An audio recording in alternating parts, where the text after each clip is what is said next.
I'm talking about, surprise, surprise, another gourmand today, Fève Délicieuse. A beautiful, elegantly sweet, dark, vanillic, nutty, slightly smoky, but ambery gourmand. It was launched in 2015 and created by Dior's in-house perfumer François de Machy, who's also responsible for a bunch of other bestsellers by Dior. For example, J'adore, Addict, Miss Dior. Most of the exclusive line is also by him, if not all, I'm not sure. L'Ambre Nuit, which is one of my favorite ambers of all time, is by him too. So the name Fève Délicieuse basically means delicious bean. At first I misunderstood what fève meant, and I thought of fauve, or I misread it or something, and I thought of fauve délicieuse, which would mean a delicious fawn, a baby deer, which made sense to me because it does give me that warm, fluffy baby deer kind of vibe. But yeah, I'm gonna keep thinking of the baby deer, but it's a bean. As for the presentation, it comes in this beautiful, simple bottle, same as all the other bottles from the exclusive line.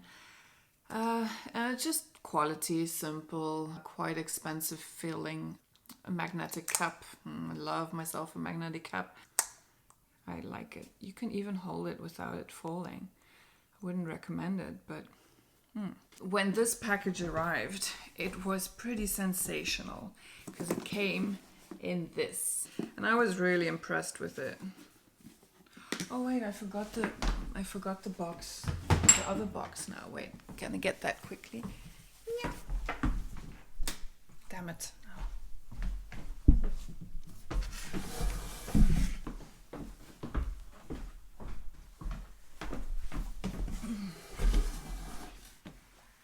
This is not a roll of toilet paper.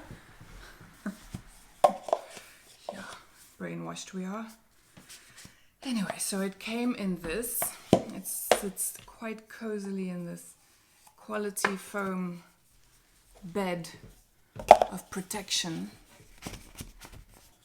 Just a nice tube that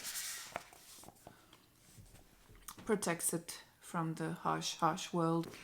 And then this comes in this beautiful box. And I was in for quite a treat when I first opened this.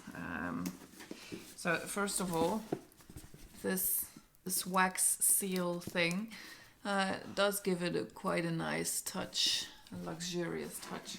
And then if you open it, you get this magnetically closed box again. It looked better when it was new.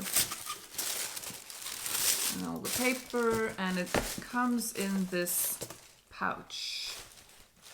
It comes in this little sachet thing that I absolutely don't think I'll ever use, but even a nice little card. What did this card say? Oh, it's closed. Oh, I haven't even opened the card. There's some very fine beanbag foam in there. And then, yeah, the bottle sits nicely on its pillow, so over the top. It even came with a miniature of the Miss Dior that I have absolutely no need for either. But yeah, a cute box. If I ever get a hamster, I'm just gonna let it live in this. I paid 189 euros for it, for 125 milliliters, which is on the steep side. But if you do regard the price per ml and the longevity of this, then it's not too bad compared to some other exclusive lines. I'd like to just read out loud what two reviewers that I respect a lot have to say about this. Kafkaesque. Everyone knows Kafkaesque. What does Kafkaesque have to say about Fève Délicieuse? A lot. Go read that article. It's amazing. But I'd like to read some for you. Fève Délicieuse opens on Kafkaesque's skin, opens with dark vanilla that is lightly smoky and sprinkled with drops of boozy rum. It is followed by an intense greenness that smells very much like green cardamom mixed with fresh anise and a touch of unripened bergamot. Lurking behind all this in the background is a quiet woodiness that smells like green aromatic cedar that has been singed at the edges to emit puffs of dry smoke. Next to it is a hint of sweet spiciness that reminds me of the cinnamon facets evident in benzoin. 5 minutes in, the anise surges forth, turning the darkened vanilla bright green at the edges and weakening the booziness with herbal freshness. Small nuances of black licorice run through the anise, but it is only a minor undertone. And then I'm gonna skip a part, and then she starts talking. What is it? Is she? Roughly 20 minutes in, the changes increase in speed. The first hints of tonka stir in the base, accompanied by dark caramel and a toasted nuttiness. By the 30-minute mark, Fève Délicieuse has become a fluid, rippling wave of boozy, smoky, dark vanilla, swirled with caramel sweetness, laced with shrinked streaks of anisic greenness, topped with a sprinkling of warm nuts and hay. Hey. And now Luca Turin. What does he have to say about it? It's not so positive. But I love the way he writes about fragrances, but I don't often agree, or we don't have the same taste. Fève gets 2 stars and is called Boring Beans. Fève means bean in French, and the Dior press release breathlessly explains that this is a personal representation of the tonka bean by perfumer François de Machy. Materials listed are bergamot, tonka bean, and vanilla. On paper, this sounds very promising. De Machy's talent for upgrading banal structures with excellent ingredients and tweaking everything until the fragrance comes on song, as engine tuners used to say, is unmatched. I was expecting an object lesson in luxurious simplicity. Sadly, it doesn't quite work. For a start, the material in the tonka bean is almost pure coumarin, so there is not that much difference between synthetic coumarin at a few bucks per kilo and the ultra-fancy, allegedly Venezuelan stuff in here. As for vanilla, we already know all about it. The single vanilla bean you buy at the supermarket in a little plastic tube practically has it all. Further, we have been bombarded with coumarin vanilla perfumes since the dawn of perfumery. Put in tonka and vanilla as search words in the Fragrance of the World database and it returns 6,700 entries, several hundred this year alone. There is, quite simply, nothing much left to surprise us in that accord. Almost every Oriental dry down uses these 2 materials. All of de Machy's skill cannot, therefore, rescue Fève Délicieuse from dismal banality. If anything sets it apart from its tribe, it is a short-lived top note, which smells floral in an unusually soft way, and the fact that the dry down does not contain anything hideous. Oh, so rude. In short, Fève Délicieuse is an expensive version of a cheap perfume, like one of those little town cars offered with a burl walnut trim option for snobs. A waste of money. Luca! How dare you! Oops, that was loud. So yeah, I don't agree. Nope. It is unique. The only thing that comes close to it in my mind is Tonka Impérial by Guerlain. And even those 2 are really different still. So no, I don't get the hate. Don't be such a hater, Luca. It's not nice. But Kafkaesque, yeah, I agree and see pretty much everything she sees and smells. But what about my own opinion? So I agree with Kafkaesque's suggestion of the green anise aspect in the opening especially. Kafkaesque, on the other hand, doesn't really get the cocoa, but I do. I am. That's something I definitely get. Maybe because I'm used to Belgian chocolates and.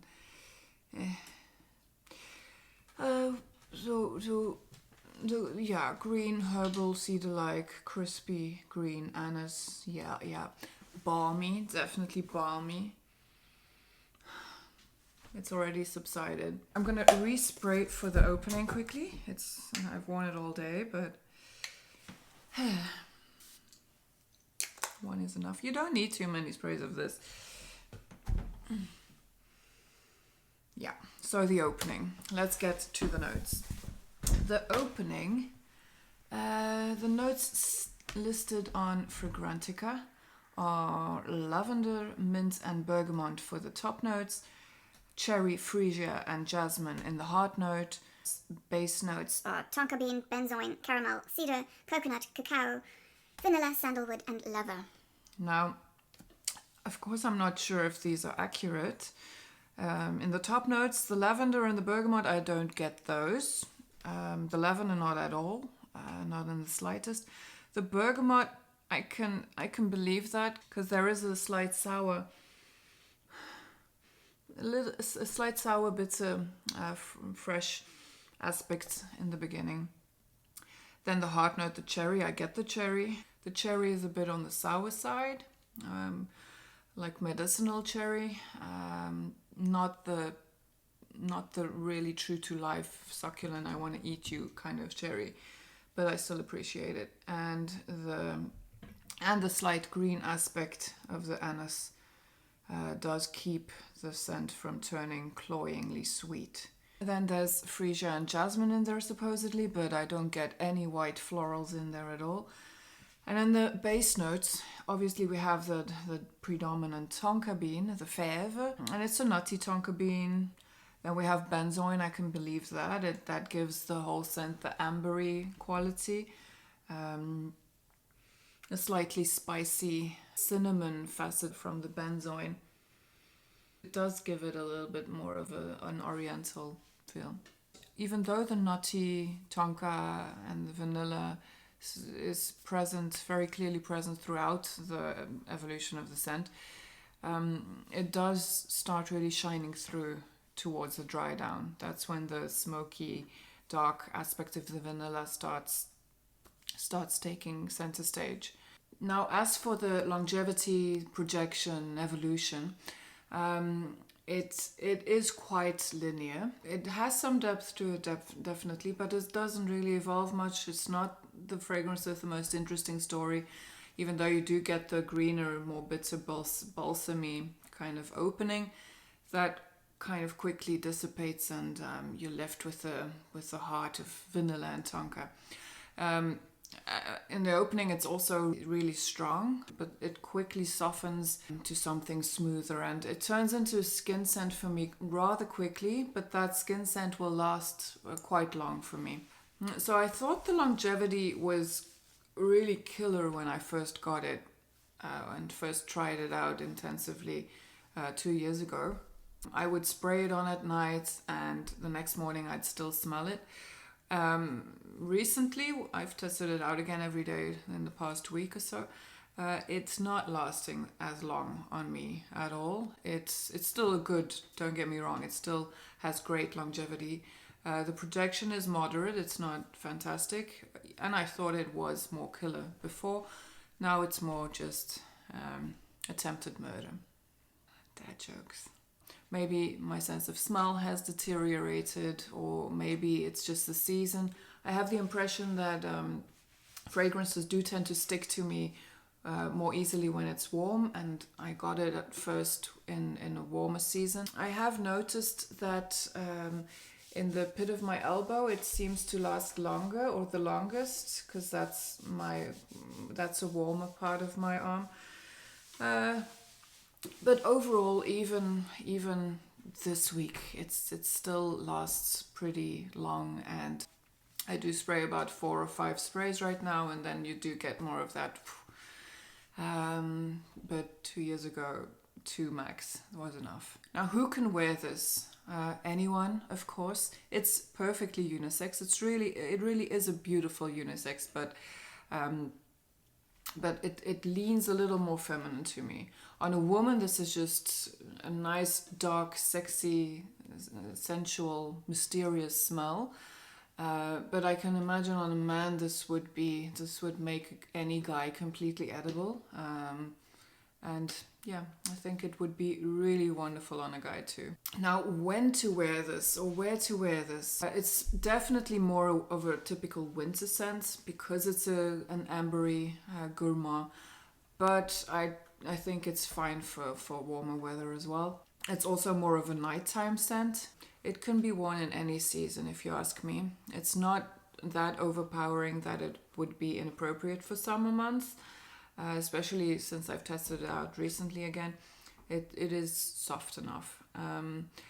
But obviously it's a gourmand, an ambery, cozy, warm gourmand, which will be more suitable for cold winter nights. For me, the perfect setting to wear this would be drinking a boozy hot cocoa type of drink in front of the fireplace of a secluded wooden cabin in the middle of the woods, lying naked on a deer skin after sex, with roasted nuts in the drink.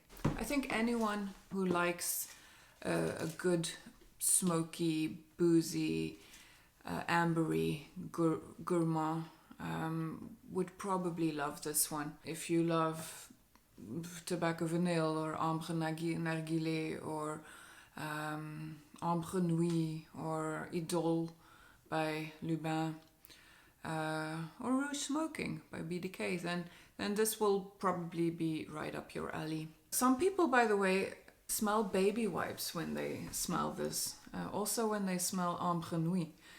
And I have to ask these people where they get their baby wipes, because I want some of those baby wipes. Last but not least, I want to talk about the discontinued rumor. So it's been going around that it might be discontinued again, but good sources told me that it's not. In fact, there were still about 350 bottles left in Canada and over 2,000 bottles left in the US. So yeah, the stock lists don't lie. Oh baby, don't you speculate. You better get your facts straight. So be wise, let your emphasis. You're reading the signs of the stock list. Still in store tonight. Stock lists don't lie, and I'm starting to feel it might just be panic or it's a stray. Don't you see, babe, this isn't toilet paper.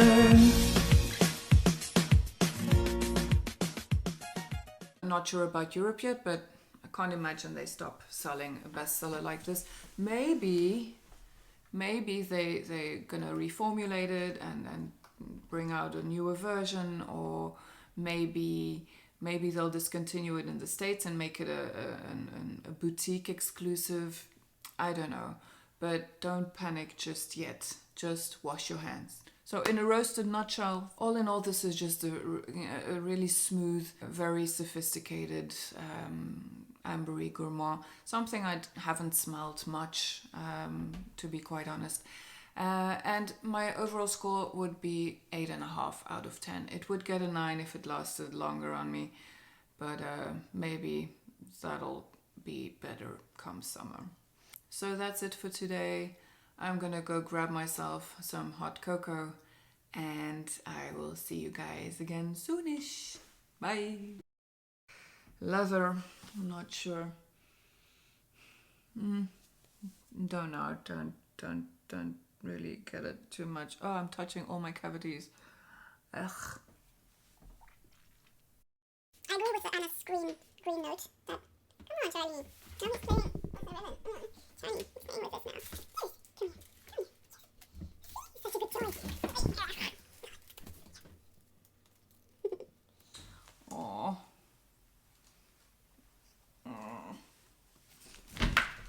Oops. You don't need too many sprays. Or I thought so.